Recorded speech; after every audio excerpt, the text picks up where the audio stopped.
Very nice. Hi, we're here with Dr.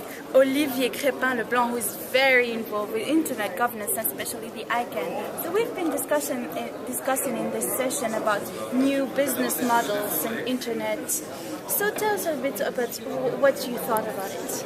Well, I thought it was a very interesting session because anything new is going to bring some new problems and new potential problems. So, this session was more about the governance side of things and all of the laws that might have to be changed or some of the ways of doing business affecting the real world and needing to change the way that these things are run. Problems with privacy, problems with linking the data between different database providers. It's something where you're going to get something that's going to change the world and is going to improve a lot of services and make you not wait for hours at the bank, as we saw earlier. But at the same time, all of this linking of information is going to be pretty scary, I guess, for some people, because your private life, privacy, will have disappeared completely. On the other hand, I think some of the services which were described there are particularly exciting. Certainly, the Internet of Things, the cloud computing part is something new. Rather than having to purchase a piece of software for an extortionate amount of money, you're going to have to be able to use it on a per usage basis, and if you only use it once a month, then it's just going to be a few pennies rather than purchasing it. There are questions, of course, with regards to ownership versus licensing.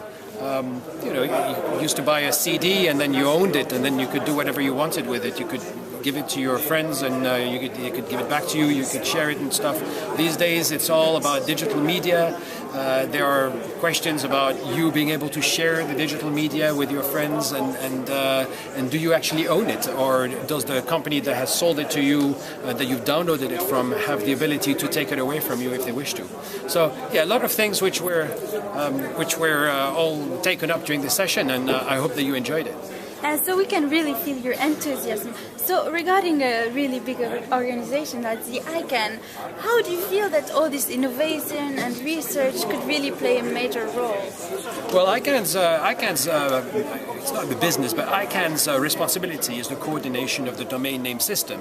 So it doesn't have a product to sell as such. It's there to make sure that the internet works and that the naming system works and is reliable and is going to be predictable and not going to fall apart.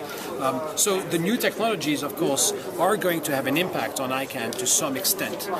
Maybe not the same impact as for other business models, but certainly for ICANN there's going to be a lot more demand for very steady services, maybe new top-level domains that will be created because of the new services that will come out.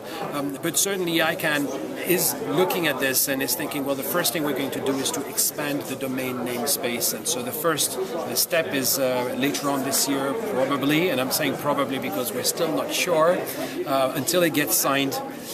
It's not sure, but probably there will be new top-level domains that will be added. Top-level domains being .com, .net, .org. There will be others, and it could be .microphone or .something else.